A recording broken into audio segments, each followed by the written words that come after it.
Let's face it guys, single words are not always sufficient for describing the qualities or attributes of people or object. Even though there are single words that which certain qualities or attributes, they do not hit the spot as accurately as multiple words that provide more insight and description, which is why we often resort to using adjective clauses, and this brings us to the study of adjective clauses in English. What are adjective clauses? Adjective clauses are dependent clauses that perform the same functions as adjectives.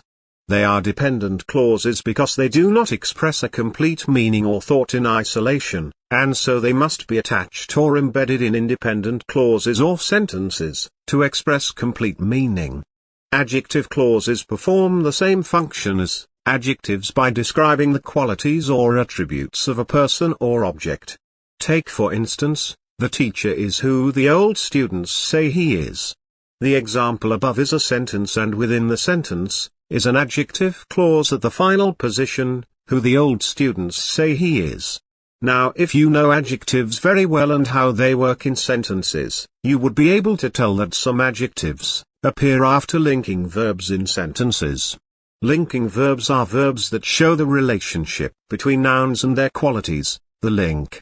For instance, the verb to be, and its variants, be, is, was, were, etc., are all linking verbs.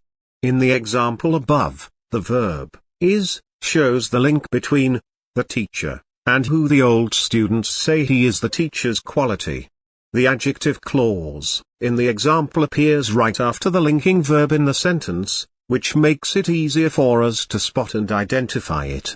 And like regular adjectives, it describes the noun in the sentence, teacher, by telling his quality, who the old students say he is. Besides locating clauses that appear right after linking verbs in sentences, how else do you identify adjective clauses? Structure of adjective clauses. To identify adjective clauses easily in sentences, you need to look out for their structure.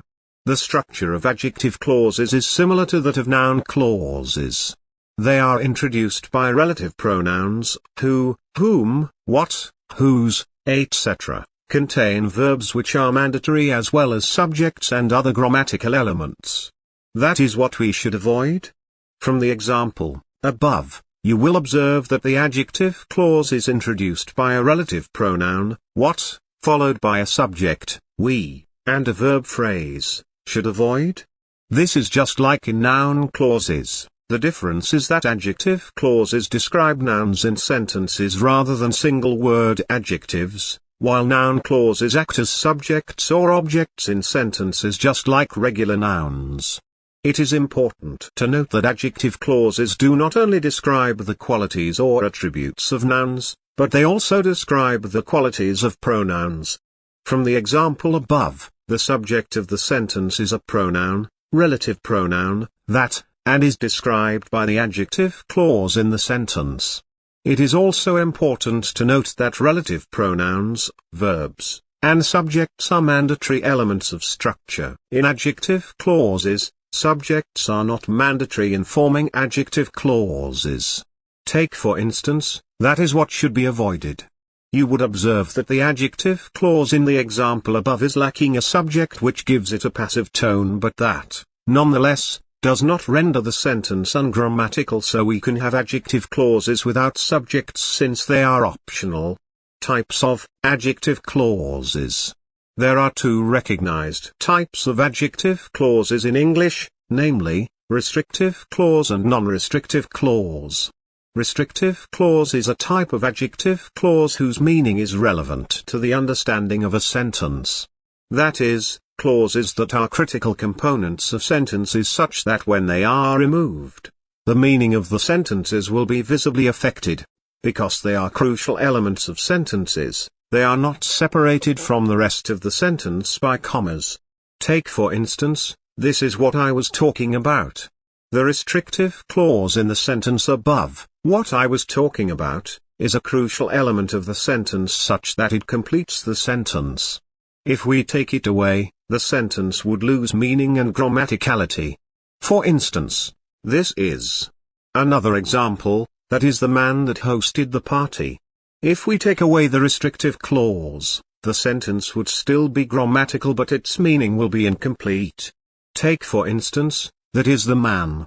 Non-restrictive clauses are adjective clauses that are not crucial to the understanding of sentences.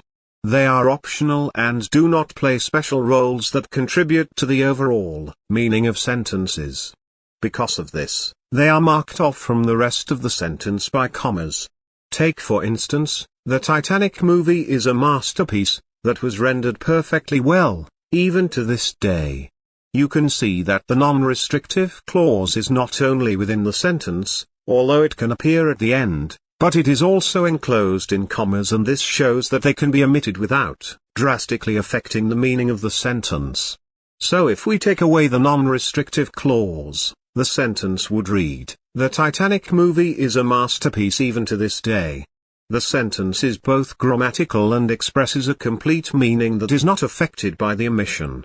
This is because it is a convention or general agreement that the movie, Titanic, is a masterpiece even to this day, and so we do not need extra additional information like, "that was rendered very well," to know that. Non-restrictive clauses give additional details that can be omitted without hindering the meaning of a sentence. Functions of adjective clauses.